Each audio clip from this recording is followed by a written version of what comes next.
Hello champions! Well, today's video is a strategy video, and before I jump into this strategy ocean, I want you to see two of these ads. No, these are not commercial ads trying to sell you something. These are ads that would lay foundation of today's video. Go ahead, watch it.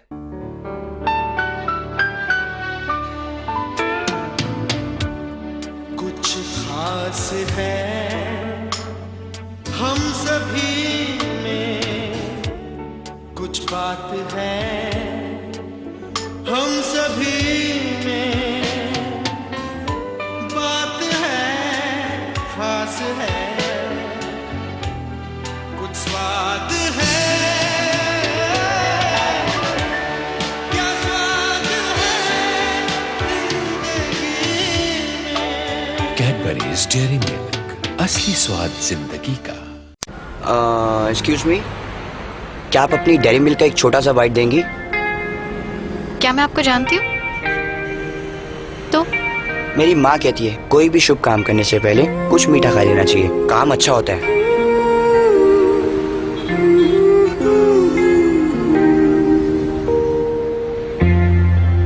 वैसे क्या शुभ काम करने जा रहे हो? मैं सोच रहा था कि आपको घर छोड़ दूं।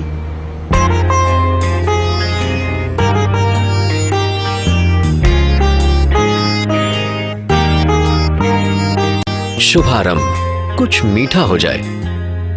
They were simply nostalgic, right? If you are a kid from the 90s, I exactly know how you are feeling because that's exactly how I feel as well. Well, coming to the point, both of these videos placed Cadbury's in this very sweet spot. Dairy Milk, which was dairy milk like it suggests, a milk candy bar. That was unique in itself. But with these two ads, they positioned themselves even more smartly. The first ad where the lady goes dancing in the stadium, they positioned the chocolates, which earlier used to be an item for kids, for it to become an item for even adults. The second ad, which is super nostalgic to me, also positioned it as an alternative to sweets. And that is what made Cadbury grow substantially well and become a market leader in their own segment.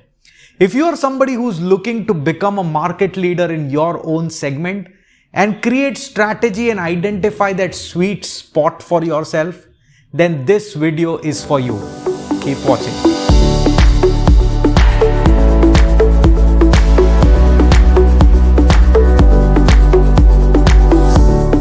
Welcome back. My name is Hardik and I make videos to help your business grow. If you think what I say makes sense and if you feel a conversation with me can help you get your business problems solved, then all you need to do is go on to my website, scroll a little down, select on the relevant area you need help on, answer a few very basic questions, and there you will be able to book a free one-to-one consulting call with me. So to get this strategy to work for you, there has to be some structure, right? So in this video, we are going to be using this fantastic tool created by a strategist called Michael Porter. It's called 5 Forces Analysis. To understand this concept a little better, I have broken the whole thing into 2 segments.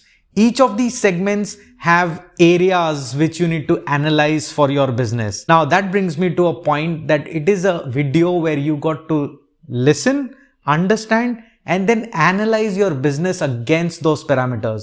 So I would highly recommend you to have a pen and paper handy so that you can write, make notes and analyze. For those of you who can't get the pen and paper handy right now, what I would absolutely encourage you to do is see this video twice. See it the first time without the pen and paper and absorb everything that the video has to offer, and then see it again when you have a pen and paper so that you can make sense of it and extract the value for your own business. So let's jump into the segment 1. So segment 1 talks about whether your business is a good, healthy business or no. And it has 2 areas. Number 1, bargaining power of the supplier, that's force number 1, and the bargaining power of your customers, that is force number 2 out of the Potter's 5 forces. Now let's understand the bargaining power of your supplier, the person that you get the products from. Obviously, you want that the bargaining power of your supplier is weaker than the one that you enjoy as a purchaser. So what you got to really find out is how many suppliers are there in the market. More the number of suppliers, you have the bargaining power because they will compete amongst themselves. You got to also figure out where the concentration of this supplier is. Where normally when the suppliers are concentrated in one geography, like we normally call market of a particular product, you would see that the bargaining power goes to the customer because the suppliers don't want to lose a deal to the neighbor, right? Availability of substitutes. So if you have a substitute, some other product which is not the core one, but can do the same job that the product your supplier is giving you can do, then more the number of substitutes, lesser the bargaining power. If your supplier also values volume, then you know that the more you purchase and in one single order, you are going to be getting more bargain on the price you pay for it. Last but the most important point, fear of backward integration. So if there is more fear that you may end up producing what your supplier is giving it to you, he will bargain more. The second force we will talk about is bargaining power of your buyer. Now, like in the case of supplier, this time around, you don't want your buyer's bargaining power to be more. You want the bargaining power of your buyer to be less. Now, because only then will you be able to make profits. So what are the things that you should evaluate your business against? How many such providers exactly like yourself are available in the market? More the number of suppliers, less is your bargaining power. Buyer concentration. If you are sitting in a market where there are a lot of people in and around you offering the same thing, obviously, like in the case of supplier, you will have problem here as well. In case if you are supplying to a industry, if you are in the components business or in a machining business, if you are in a B2B environment, then even you have a threat of backward integration from your buyers. Now these two components have to be evaluated on all of these parameters that I mentioned to figure out if your business or your idea is healthy or no.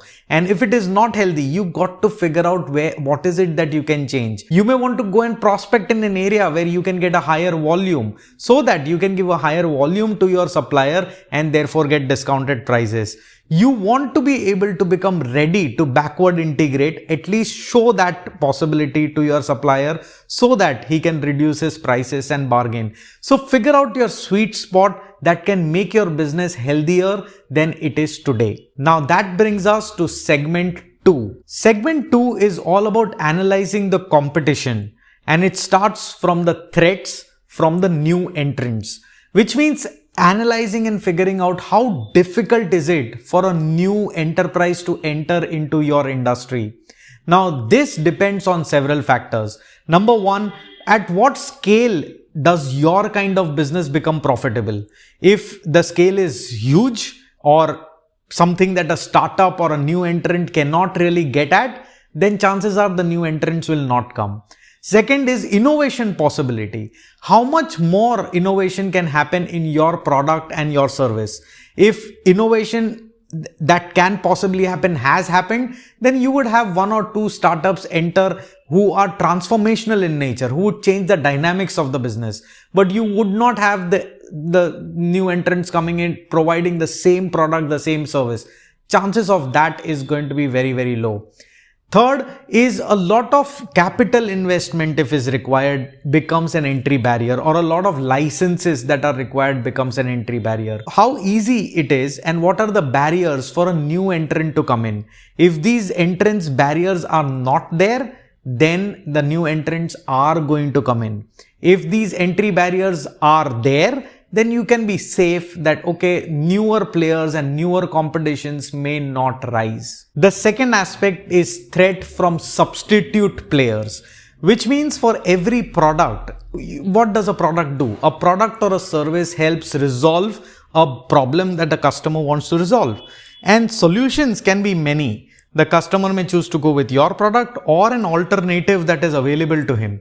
It's like whether I cook myself using the best ingredients, or I call up a restaurant and order, or I may probably Swiggy my food. So these are options available to solve the need of having good food, right? So in that case, what are the threats that substitutes present to your business?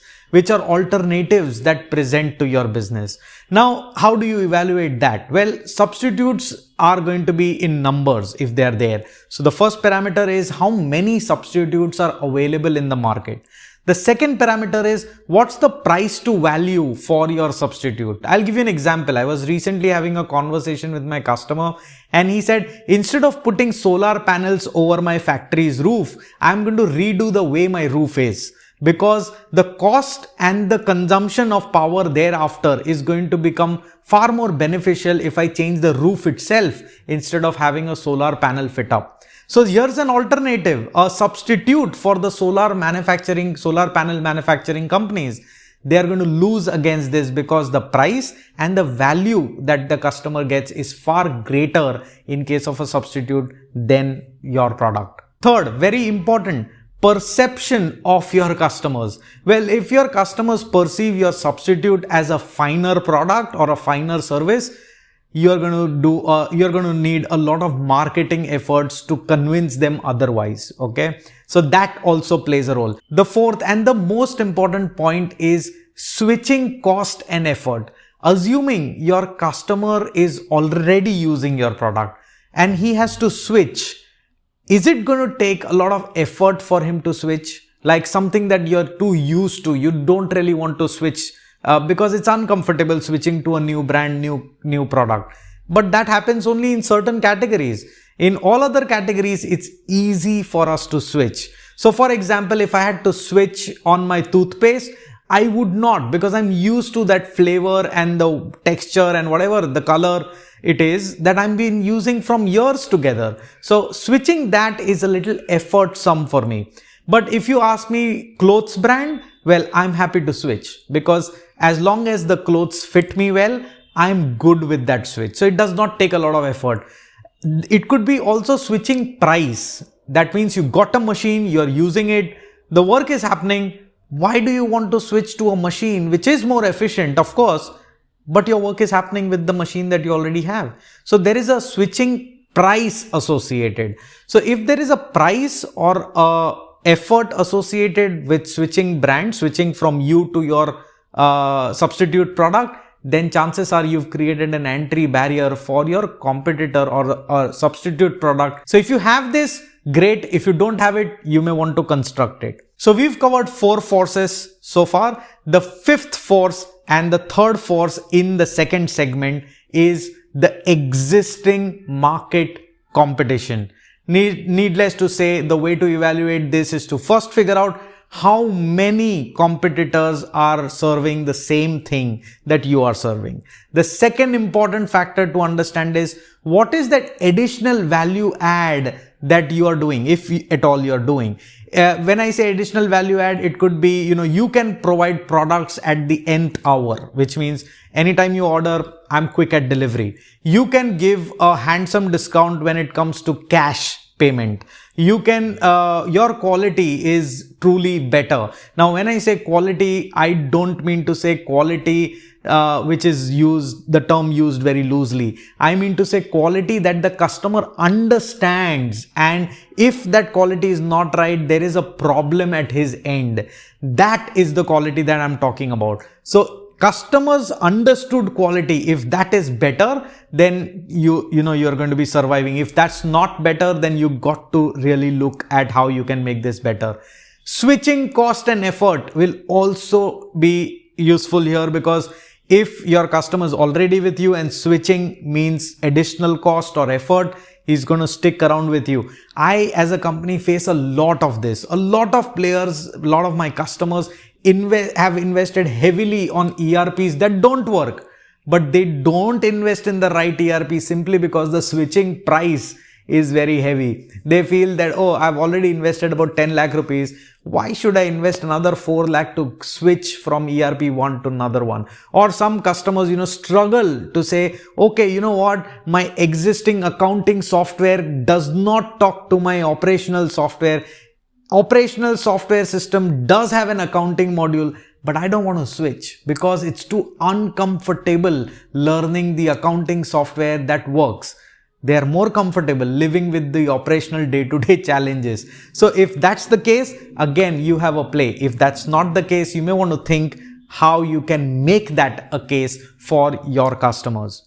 Well, all in all of these 5 forces tell you how you are placed in the market vis-a-vis your competition. It tells you how you are placed in the market with respect to your health, which means your buyer negotiation power. It tells you what are the possibilities of future threats from new entrants coming to you. If you understand the current landscape of things using these very basic, all of us know this, but if you put this into a structure like this, you understand the landscape in which you are operating, you will be in a far better position to figure out your sweet spot, like Cadbury did.